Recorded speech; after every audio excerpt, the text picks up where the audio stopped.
Ես ապրում եմ գյուղ Խաչաղբյուր գյուղում, ունեմ 9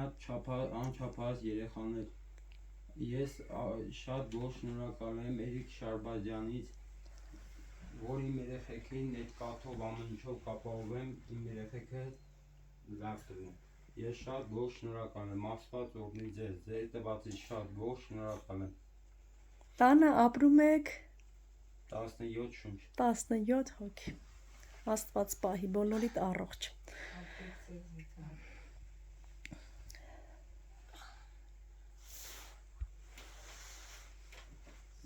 Ես սիրում եմ անասնապահությամբ զբաղվելով,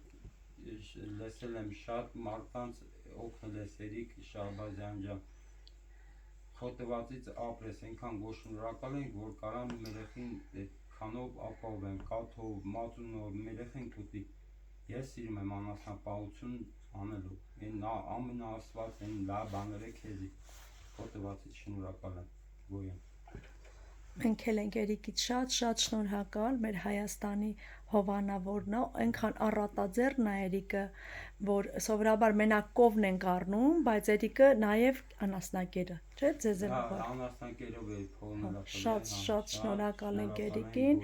իրանց նոր տարին շնորհավորենք։ Իրանց ամանորը շնորհավոր լինի, միշտ դեսես լավ բաների համար, Աստված իրան կյանք ապրի։ Կարելի է կովին էլ տեսնել։ Ախիչը, Այս էլ ջուտիկների տոնածառը։ Շատ սիրուն է ձեր տոնածառը, ով է զարդարել։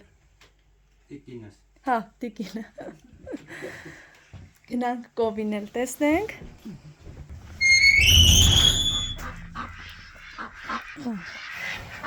Սագեր էլ ունեք, հա, ինչ լավ է։ Սել կովն է, շատ շնորհակալ ենք։ Ոնց նա, հավանում եք։ Հա, լավն է։ Հա, երբ ձախ կտամ։ Դե ծանդրեգի ելնի մեր կամիս է։ Հա, մեր կամիս չեք կթում, չէ՞ հիմա։ Դեգի յա ոնց կթում։ Շատ լավ։ Հիմա էլ անասնակերը նկարեմ։ Էս լվացքն է։ Գյուղերում ինչքան հետաքրքիր է, չէ՞ լվացքը։ Էս անասնակերն է, արդեն կբավականացնի։